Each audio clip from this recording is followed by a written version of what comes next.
he got off to a really bad, uncomfortable start. He never looked comfortable. And then as the game wore on, it got worse because the Eagles' defensive line got better, and they just started assaulting him. And it did remind me of the 2020 pandemic Super Bowl down in Tampa, when the Tampa defense got after him. And you remember we were talking on Friday saying, if you want to get to him, and you can get to him with 4, then that's how you're going to have to beat them. And I mean, he probably took about good 12 to 15 shots in this game, and the one there in the second half where he gets hit in the face and they don't throw it was the fumble, and he got hit in the face and they don't throw the flag. It was just the whole thing was flat. The broadcast was flat. The game was flat. The commercials were terrible. Halftime, the only word I understood in halftime was John Stockton. I heard John Stockton. Yeah, I heard John Stockton. I heard A minor as well. I didn't hear anything. I'm not a Kendrick Lamar fan. I don't listen to his music. I don't really know that much about him. I tried to look him up as the whole thing was going on. I don't know what that was, and the whole thing was just, to me, it's too much. And I guess I've been a part of these Super Bowls for so many years and been a part of the pregame and halftime and postgame show, been there for, halftimes, been there for some of the great Super Bowls of all time. This one will go down as one of the worst. It has to. I mean, because there was really nothing and I guess when the game stinks, everything else feels flat. And, at halftime when the Chiefs are just getting steamrolled, you're like, this game stinks. And I don't know how you felt. I just felt that was like I was totally taken out of the realm of this is going to be a great football game and a great finish. I didn't feel that. And as soon as we got to halftime, I was like, man, Jalen Hurts' game is on. The defensive line of the Philadelphia Eagles is on. Patrick Mahomes is way off. The offensive line of the Chiefs are getting just hammered, and it just felt like the game was over at that point. Yeah, I mean, it really ended on the Patrick Mahomes interception, but after the Cooper DeJean pick six. It was with 17-0. They had about 2 minutes to go, maybe a little less than 2 minutes to go, and the ball was pretty deep in their own end. But you're thinking, okay, they get the ball the second half.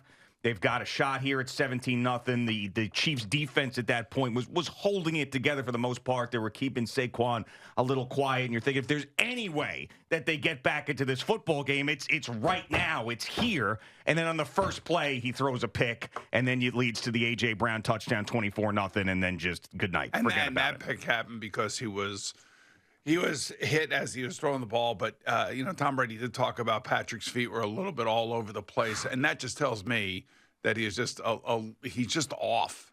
He was just totally off. And then in the beginning of the game, it was really when it was pronounced. In this part of the game, it already had started to go downhill, and I think whatever was going through his mind, I actually thought he was sick. I don't know. Maybe really? Yeah, I did. I didn't know. I thought maybe there was something wrong with him because that's not how he plays. But the offensive line was getting dominated. Yeah, I know that. But even before that, I'm like in the first quarter, he had opportunities and he was just off. He was like, we've played and we've thrown the ball into the ground where you're not trying to throw it in the ground. Again, he missed Travis Kelce twice for easy first downs. Not easy, but still throws that he normally makes. And it wasn't until late in the game where he was just, heaving it up and just throwing it down to where the statistics started getting padded a little bit towards the end. But, congratulations to Jalen Hurts. He gets the MVP. I mean, you could have given it to any one of these 4 guys on the defense that had just unbelievable statistics, whether it be interception returns for touchdowns, interceptions, tackles, sacks. They didn't blitz once against him. Not once did they blitz against him. And there was a weird play at I think it was at the end of the first half, where Patrick Mahomes is throwing the ball to DeAndre Hopkins. I don't know what DeAndre Hopkins. Oh yeah, when he dropped the ball, it looked like he was not expecting it. It was the strangest thing. That was the one where they showed Chris Jones collapse to the ground on the sideline after he dropped that. Yeah, on the third down. What was it, 3rd and 11 I just didn't here? understand. I don't know what happened to DeAndre Hopkins. Like what? This is like one of the great wide receivers of his career, of his era. Yeah. There you go. What? Right. I don't know. Now, I'm not saying the pass was great, but it looked like DeAndre. I don't know what that was. Yeah, I mean, it didn't look like he was expecting the ball when he was wide open and Patrick Mahomes was staring right at him. It was absolutely bizarre. And That's what I'm saying. Like that play is kind of emblematic of the way that they played. Like for 3 quarters, they played the football game that way. Like where there were opportunities, and they were the team that looked like they had never played together before. Yeah, and this team is amazing. The Kansas City Chiefs, what they've done, having an opportunity to go for 3 in a row, having won 3 already, being in all these AFC Championship games, the Hall of Famers that you'll have in this group. So, I mean, all that stuff is there. But something like this generally doesn't happen to the great dynasties in football. Actually, not generally. It doesn't happen to the great dynasties in football. And I was just thinking about Tom Brady in that booth. And, Tom is just completely prepackaged now. And he's just a guy who is hawking products and smiling. And he's just all cleaned up. But deep down in that robotic body of his was a guy that loved seeing what happened last night. There is no 2 ways about it. He was down 28-3 at halftime. He came back and won. Everybody's talking about the Patrick Mahomes, Andy Reid dynasty could be better than the Patriots. They get their ass kicked with him in the building. That inner Tom Brady competitor that used to be out there on the field prior to being this vanilla Melba Toast broadcaster is smiling ear to ear going, try again, guys. Yeah. Try again. Sorry. Yeah, I mean, by the way, it was. I mean, part of the pregame show that I did see and was watching, before I went to the Waste Management at 3:00. I'm like, it was Patriot Central. It was like Bill Belichick, Gronkowski, Brady. I mean, it's over and over and over and over. I mean, it was just it was nonstop, and rightfully so. I guess rightfully so. Gronk and Tom Brady work for Fox, and you've got these dynasties that are going on and competing. And if they had won 3 in a row, that would have been something that the Patriots never did. Yeah, but they had the whole thing with Bill Belichick at the top, like right around noon or 1 o'clock, whatever it was. I mean, it was just this Bill Belichick. He's everywhere.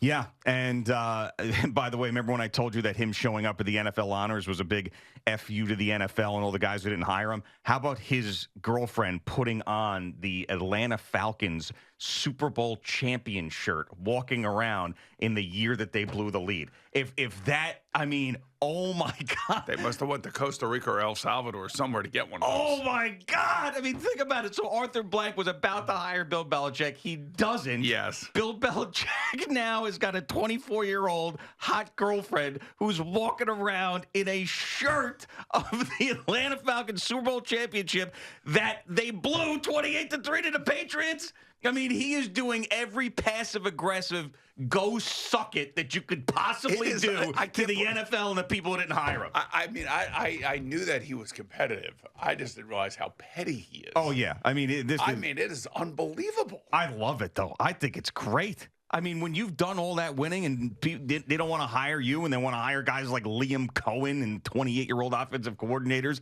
that are as old as your girlfriend and you're 70-something years old, I'd be doing these troll jobs too. I mean, my God, it's great. He is just, it is just one after the next with the rings and everything. Oh, yeah. Now, supposedly, I guess she wasn't wearing one of his Super Bowl rings at NFL Honors. No, she wasn't. It was her own. It was her own cheerleading championship. That's right. I know, which is even better, actually, the fact that she's a winner as well. She's doing her own winning. Winners like winners. It's amazing. It is amazing. But, it's unfortunate because we all look forward to the Super Bowl. And it was just, the whole thing was just flat. It was a dud. It was a total dud. And this, for sure, I mean, looking at Travis Kelce's face, I think summed it all up. He was stunned. He was sad. He was confused. He didn't know what the hell was going on. He's still good looking, though. Oh, for sure. Oh, yeah, he's got that going for him. But, I mean, he looked just completely taken aback at what was going on. And there's no doubt that you look at this Chiefs team differently after this ass whooping. I mean, it's crazy. I mean, you think about next year, I mean, if you are the Ravens who didn't end up facing the Chiefs in the playoffs, but if you're the Bills and some of these other teams in the AFC, they're like, man, we can't get past them.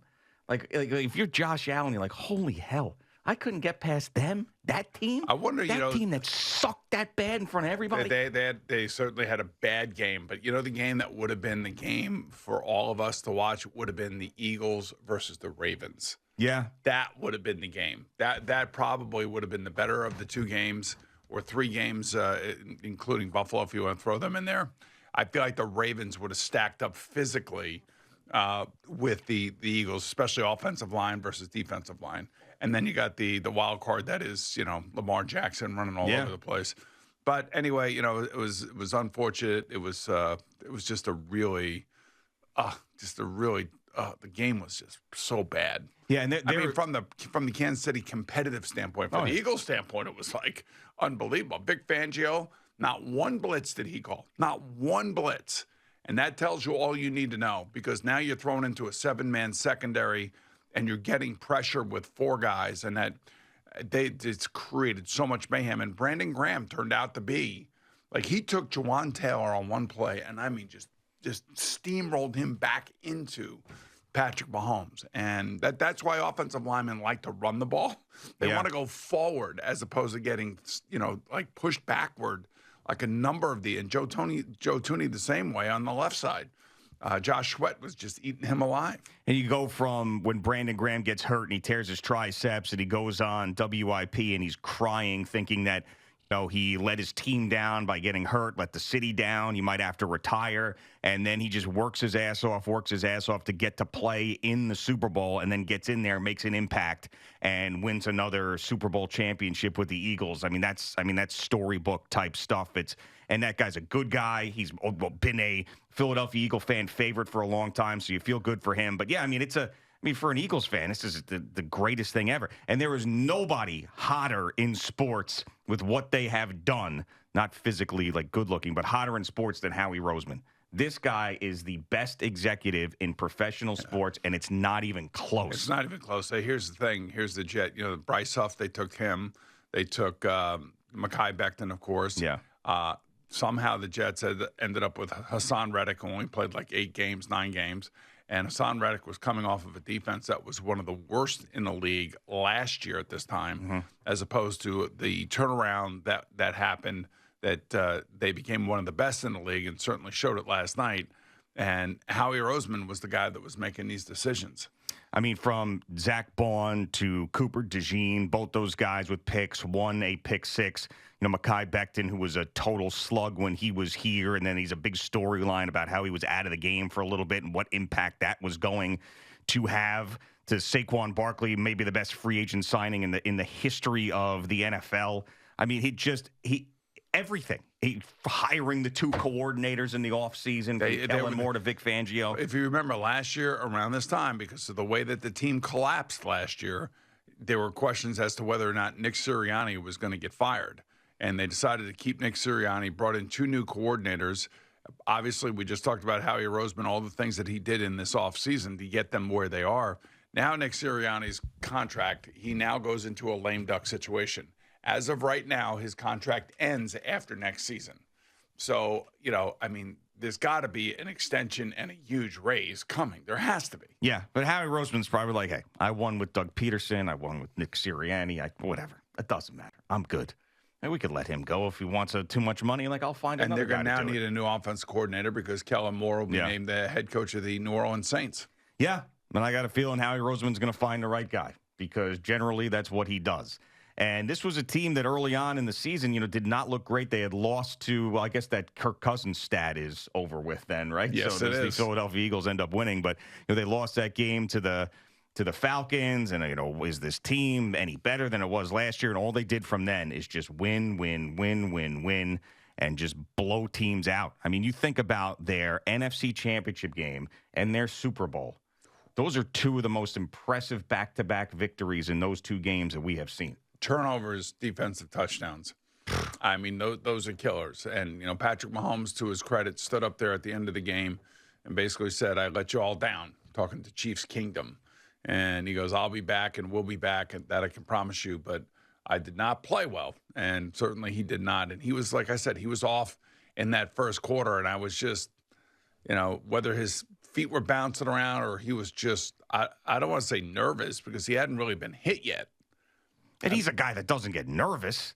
He's just, I don't know. He was a different guy. Those first two passes to Travis Kelce, I can't explain. I mean, he had time. Yeah, he had time and he had him open. And the really bad one was, he was behind in the first one, but the second one was just that little seam route where they've run this play 1,000 times on 3rd and 5.